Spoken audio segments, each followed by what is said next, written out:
Our guest for today's Touch Base and Soul is violinist Esther Yoo, who already has quite a decorated career at a young age. She first gained international recognition in 2010 by becoming the youngest prize winner of the International Sibelius Violin competition, and 2 years later, one of the youngest winners of the Queen Elizabeth competition as well. This year, she was elected by New York's classical music radio station WQXR as one of the 20 artists to watch for the year 2020. Even the pandemic has failed to stop her, as she's now preparing for her first performance with the Seoul Philharmonic Orchestra and has a new album out as well. I'm happy to say that she has joined us in the studio today. Ms. Esther Yoo, it's a pleasure to have you with us. Thank you for having me on. So you've won multiple awards and achieved so much in your young career, as I mentioned, but when did you first pick up the violin? I understand it was at a very young age. Yes, I first started playing the violin when I was just maybe around 4.5 years old. My first instrument was actually the piano. Okay. And my maternal grandmother, she was a pianist. She studied the piano. And music has always been a part of our family. Everyone has played an instrument as a hobby at some point in their lives. And my parents, they loved music, all genres of music. So we had music playing in the house. And at that time, we lived very close to Manhattan. And so they would go to really great performances in New York City at, Lincoln Center, Carnegie Hall. And I was very lucky that even though I was so little, they took me with them to these concerts. So from a very young age, I had access and an opportunity to witness these, amazing live performances. And I think through those experiences and through just always hearing music at home, I wanted to take up an instrument myself. So I started with the piano, and then I really loved the violin and seeing violinists and orchestras on these huge stages. And that's how I wanted to begin the violin. Right, so you're surrounded by music and then you fell in love with it at a very young age then.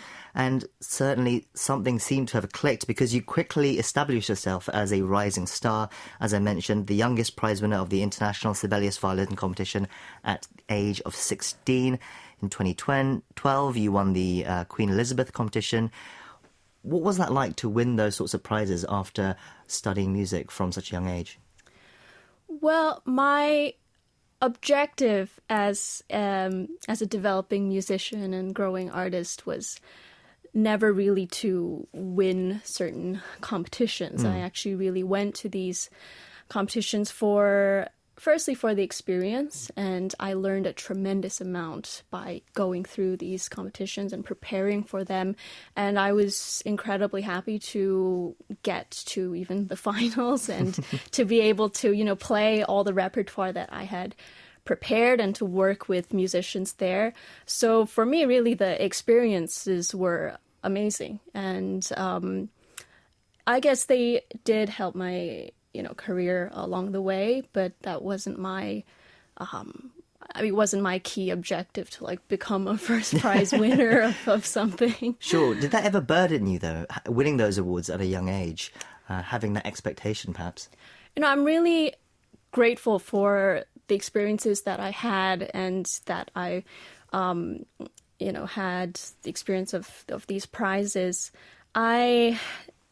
I don't think too much about these labels that people kind of put on artists in general. There's child prodigy, rising star, all of that. I feel like personally those are labels that other people might put musicians in to kind of, it's easier to categorize them in that way maybe. But for me personally, I don't think the labels define who I am as a person or who I am as a musician. So it's not something that I gave too much thought about. And for me, it was really more, what am I doing as an artist? How am I developing myself? What do I want to say through my music? That was much more important. Sure. Not to put further labels, but I understand you were selected among the BBC Radio 3's New Generation Artist programme as well from 2014 to 2016. I understand that was pretty special as well. It was incredibly special to be selected for that program, and it was a truly invaluable experience. During those 2 years, I got to work with pretty much all of the BBC orchestras in the UK for orchestral performances, and also one of the major things in this program is to be able to work and record with BBC Radio 3. And as a young artist, there's often not a lot of opportunities for us to have recording experience, whether it's live or not. And also through this program, I got to meet a lot of fellow young musicians and just musicians all over the UK and Europe, and to form these musical connections and to just have, this tremendous amount of music making experience. I think it really helped. I learned so much during those 2 years. Not just forging connections, but you actually built a group from it, didn't Yes. you? The Zen Trio. Yeah. Can you tell us more about that? That was, one of the highlights from me doing this program was we formed the Zen Trio, which is a piano trio that I formed with two of my colleagues who were in the BBC New Generation Artist scheme as well. Our cellist is Narek Nazarian, and our pianist is Sang Zuo. And BBC Radio 3 actually put us together first to record Brahms's first piano trio for the radio program. And that's how we first met. We had always heard of each other prior to that, and we wanted to meet and work with each other, but really Radio 3 brought us together. And after that first experience, we got along very well personally and also musically just from that first meeting. And following that, we wanted to continue making music together. And although we are all very active as independent soloists, we all value the importance of making, chamber music and developing that side of our artistry as well. So we decided, to continue with this trio, and we've been very fortunate to tour all over the world, and we released our first album as a trio on Deutsche Grammophon in 2017, I believe, and then we've actually just released our second album as a trio. Right, so can you tell us a bit more about that second album then? That's quite a feat as well. Yeah, so we were very excited about this album in particular. It is Russian and Armenian themed, and there are works by Shostakovich and Arno Babajanyan, Khachaturian, Rachmaninoff. And our cellist is actually an Armenian himself. So he introduced us to one of the major works on this album, which is the Babajanyan piano trio, which is not many people know of and also has rarely been recorded. And it was a piece he introduced to us, and we just fell in love with it. And we felt like this piece really deserves to be recorded and to be known. And so we're very proud of this album in many ways. We also feature a trio arrangement of Rachmaninoff's beloved Vocalise, which is actually an original arrangement of ours, and also Narek's mother helped to arrange it. So it's kind of a world premiere arrangement and recording of this piece. So it has, a lot of personal significance for us, and very excited that we could put out a second album as a trio, and especially to put this album together during this COVID times. Although we did record it, fortunately, last year, November, still, putting everything together during these difficult times, we're very thankful to have this album out now. Right, congratulations Thank on you. the album. You were speaking of these difficult times. Unfortunately, you were supposed to tour Korea, I understand, as Zen Trio, but that didn't correct. quite happen. That must have been quite disappointing. We had a big Asia tour planned, and actually, though we have performed in Korea, the three of us independently, we've never come to play here as the Zen Trio. So it was something that we were very much looking forward to, and that we were planning would coincide with the release of our album. So we had Korea and also China on this tour, but, for various reasons, the tour could not happen this year, but we're still very happy we can put out the album digitally worldwide for now, and we will reschedule the tour for probably next year. We've heard many stories recently about how difficult the current situation is for artists around the world. How has it been for you? Has it been difficult, or have you been able to cope? Of course, it has been difficult for myself and for colleagues and, artists and people everywhere.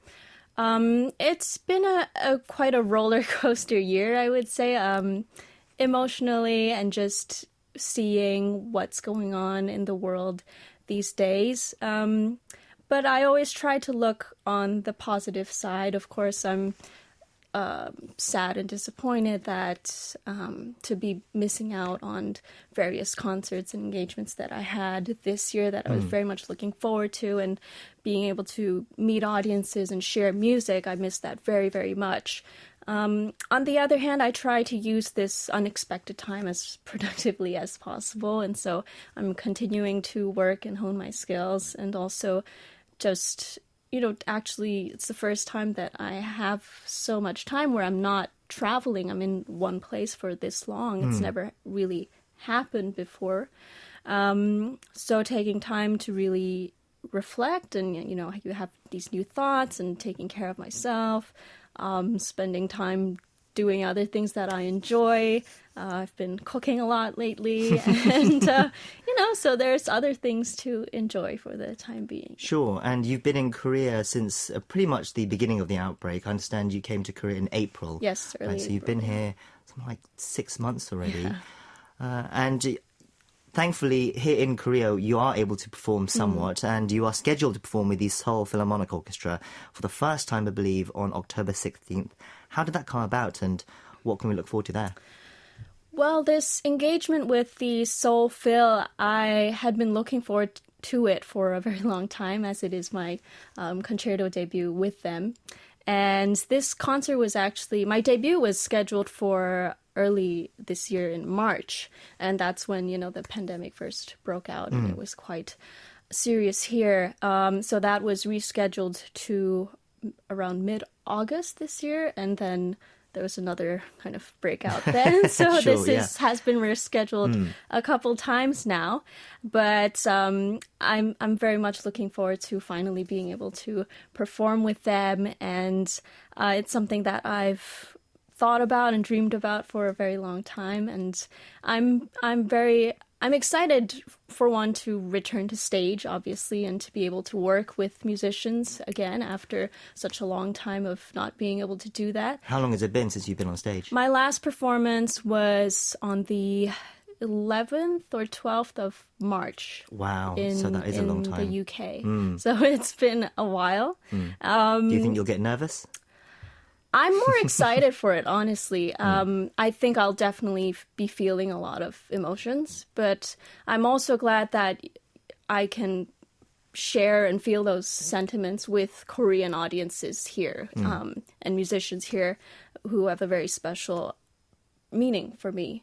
And as your parents are Korean, right? Yes, yeah. Most of my family is in Korea, so we'll also be performing the Glazunov Violin Concerto, which is one of my favorite violin concertos. It's actually something that I recorded for my debut album, which came out in 2015.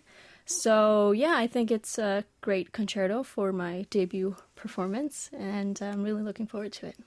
And finally, what lies ahead for you now? Will you be staying in Korea, and where would you like to take your career next?